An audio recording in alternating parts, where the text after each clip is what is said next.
сұрақ, неге Қазақстанда бір ғана мазхабпен намаз оқиды? 4 мазхабтың бәрі дұрыс болса. Тек 4 мазхаб емес, мазхабтар өте көп. Ең танымалы 4-еу. Бар болғаны 4 мазхаб бар, ал 5-ші мазхаб жоқ деп айтылмайды. 4 ең танымал мазхаб бар. Одан басқа танымал болмаған, яғни көп адам ұстанбаған мазхабтар өте көп болған. Ислам тарихына қарасаңыз, муштахидтер көп болды. Муштахид мұтлақтарда өте көп болды. Иштихадтар да өте көп болды. Керек болса, иштихад тоқтатылды, иштихад есіктері жабылды, барлық мәселелерге иштихад етілді. Енді тек ұстану парыз деп, сондай қорытындыға келген кейбір кісілер болды. Бірақ шын мәнінде иштихад қияметке дейін тоқтамайды. Адамдардың өмірінде туындайтын мәселелер болады, сондықтан сол мәселелерге Құран сүннеттен иштихад қылу керек болады. Иштихад не үшін керек десе, адамдарға дінді анық түсіндіргені үшін. Муштахидтер діннің үстінде күні-түні ізденіп өрген еді. Әлегі мазхаб керек емес дегендер, мазхаб қажет емес болуы мүмкін. Дін туралы барлық адам өзінің шамасы жететін дәрежеде болса, яғни бүкіл адамзат муштахид болған күні мазхаб қажет болмайды.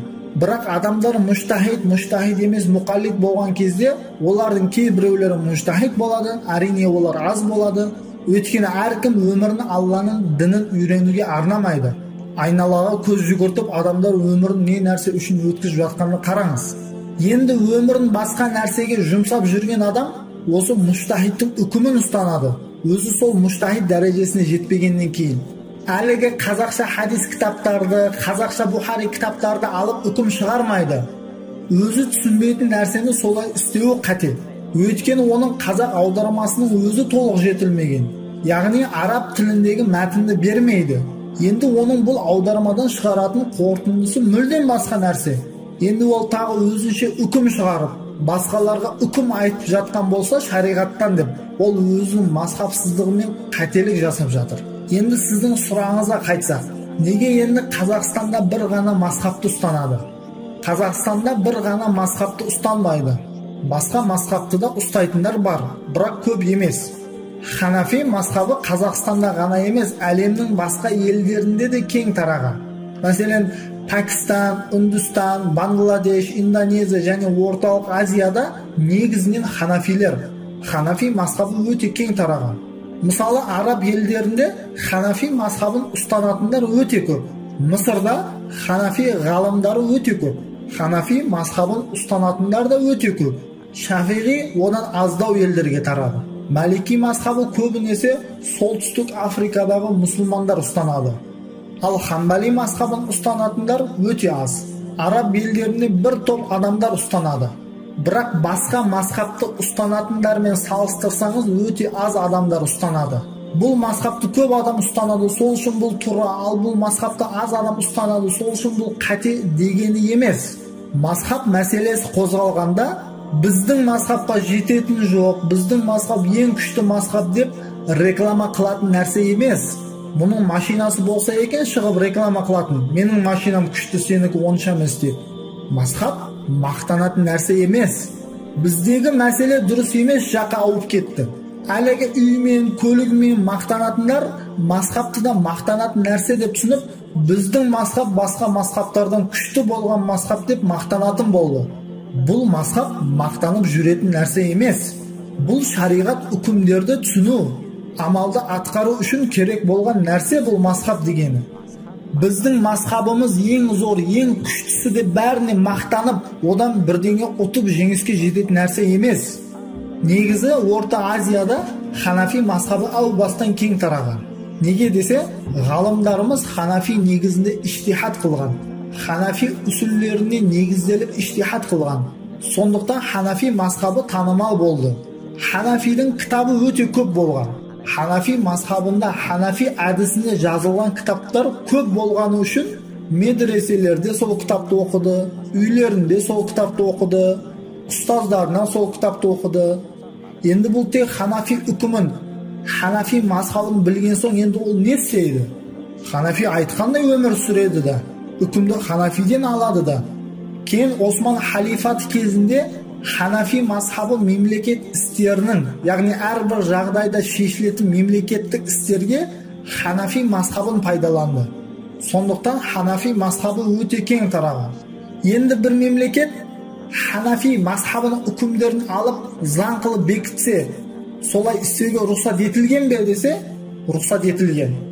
Бірақ мемлекет намазда соған ұқсас басқа ғибадаттарда бір мазхабқа шектеп қою дұрыс емес.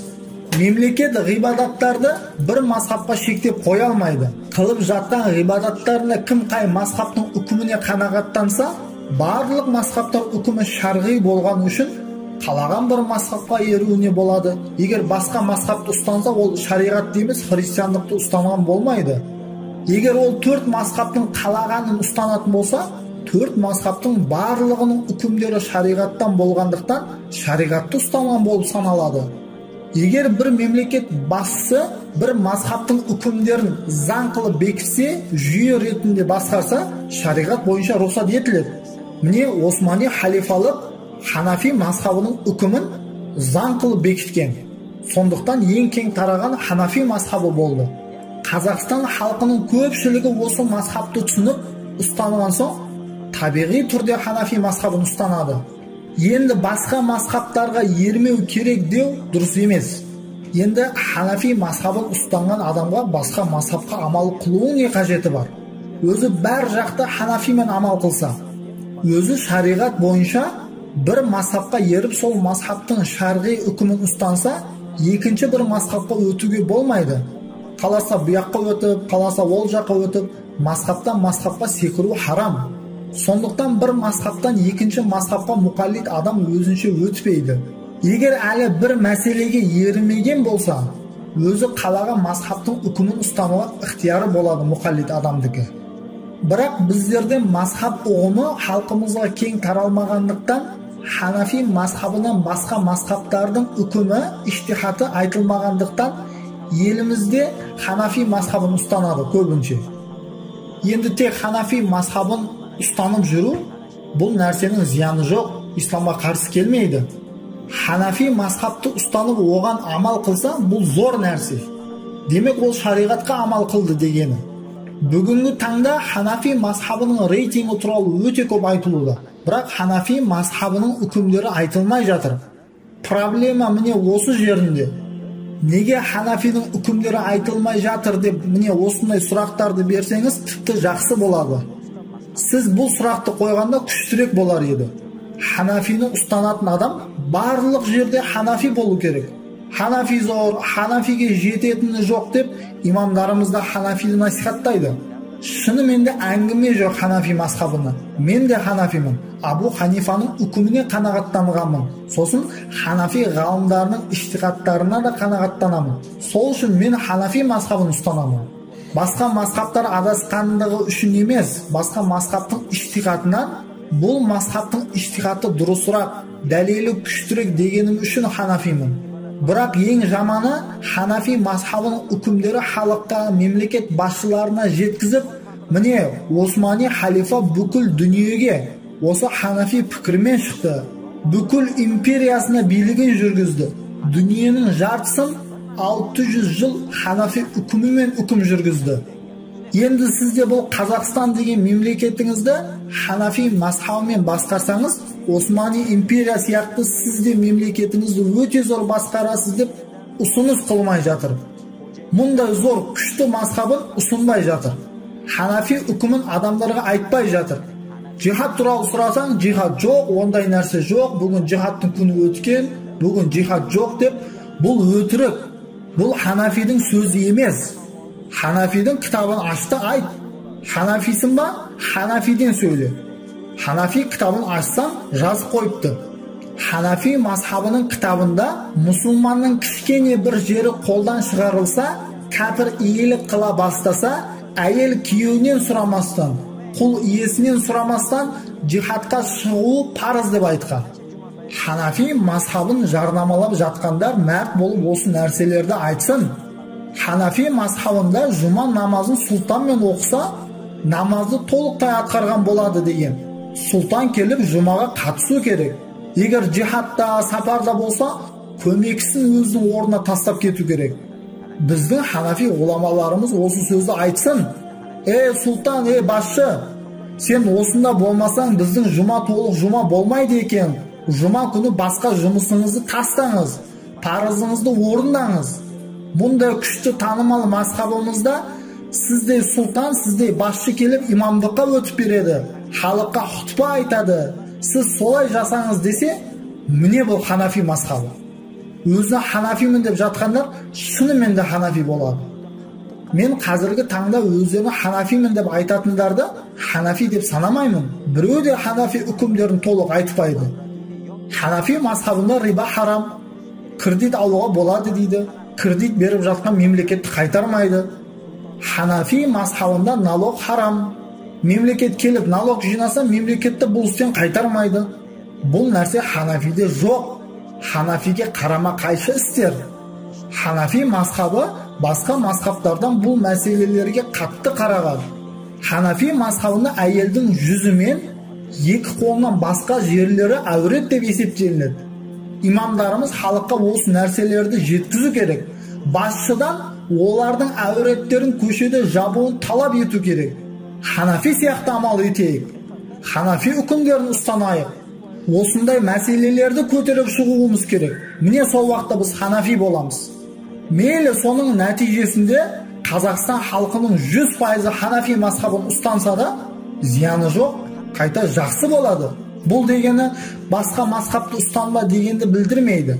Басқа мазхабтарда ханафи мазхабы қалай тура болса, дәл сол сияқты тура мазхаб.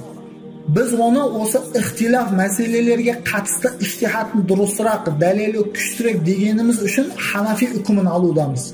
Егер басқалардың дәлелі күштірек десек, басқа мазхабтың иштихатын қабылдайтын едік. Сондықтан ханафи мазхабы деп насихаттап жатқанымызда тек реклама қылу үшін емес. Осы ханафи мазхабында имам Азам 83 мыңнан астам мәселені шешкенін және бұл шешімдерді өмірге қайтаруымыз керек.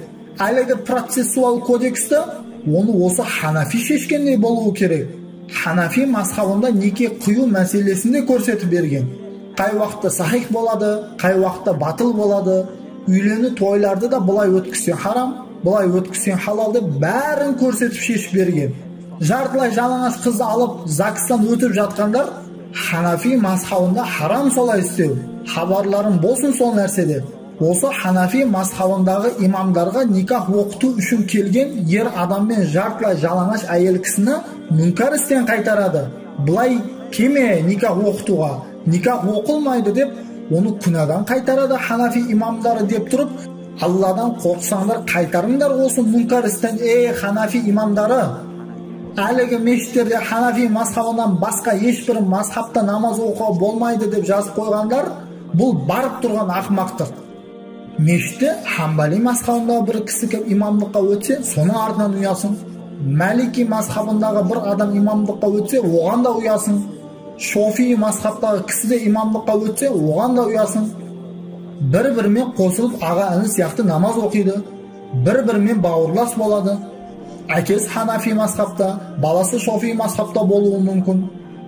Басқаларымен тартысып, оларды дұрыс емес жолы қате адасқан олар деп бір-бірімен солай тартысып отыру үшін пайда болған жоқ мазхаб. Мазхаб шариғат үкімдерін білетіндер білмейтіндерге үйрету, яғни шариғатты түсіну үшін мазхаб деген нәрсе пайда болды. Сол мазхаб нелігін түсіндіріп, оған амал қылуын талап етсін әрбір кісі.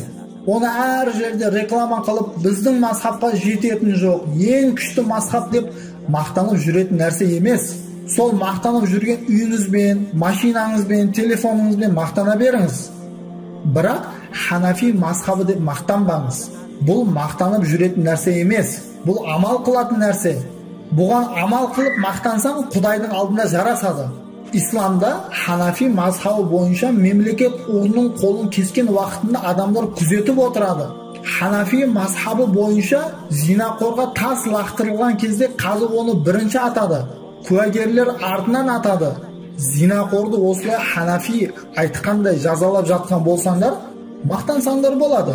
Міне ханафи шариғат үкімдері орындалып жатыр өмірімізде деп.